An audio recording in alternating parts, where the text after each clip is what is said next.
let's make a flower bow. Now this is one of the first bows I made. I really like it, and it is pretty easy. So to start, we need some ribbon. Now you can use just about any length, any width of ribbon that you want. I'm going to use just 4 inches, and I am using some 3/8 inch ribbon. So I need 6 pieces that are 4 inches long. Again, you could also use 5/8 inch ribbon like I used here. Now once you have 5 or 6, it's up to you. You can do this with 4, 5, or 6 pieces. Once you have that cut, we're going to just make loops out of these. So just a little bit of hot glue down the edge.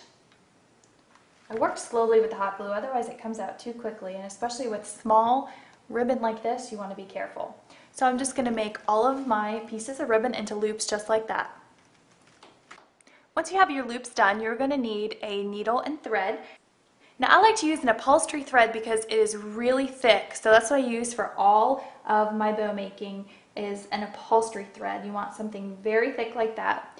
Now we're going to take one at a time. These loops that we made, we're just going to push them together. I like to have the seam on the bottom. Just fold them together so we can find the exact middle. Have the seam a little bit off-centered because you don't want your needle to have to go through all of that hot glue at the seam. And just push it through. So you have right through the center.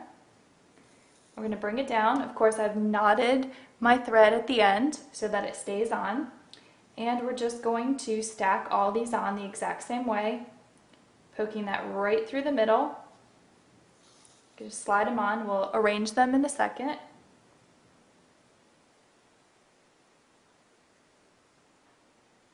Make sure you're going right through the middle. If you mess up, take it out and try it again because you want it to be perfect. Okay, once I have all of those on, then we can push them down tightly, and you either have 4, 5, or 6 of these. This one's a small bow. It's about 2 inches across because I used 4 inches of ribbon to start off with. You can arrange them however you like, whatever you think looks best. Kind of fan them out, make sure you have even coverage. Once you have them fanned out how you want them, now it's time to go ahead and gently push our needle back through. Now use a thimble if you need to. Just be very careful as that needle is coming back out through that you do not poke yourself. We want to make a nice tight stitch in there. Now you could stitch it more than once if you want, but if you're using upholstery thread, you should only need to do 1, maybe even 2 times. I'll go back just one more time. Back to the front, stay as center as possible. And then we'll finish this off in the back.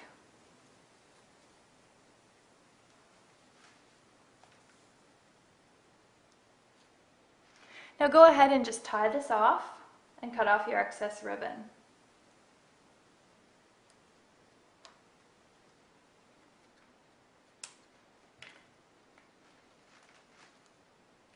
So there's our little flower bow. Now to finish it off, you could sew or glue a button into the center. I just have a little rhinestone I'm going to put in there. You can hot glue for some extra support, and that is your flower ribbon.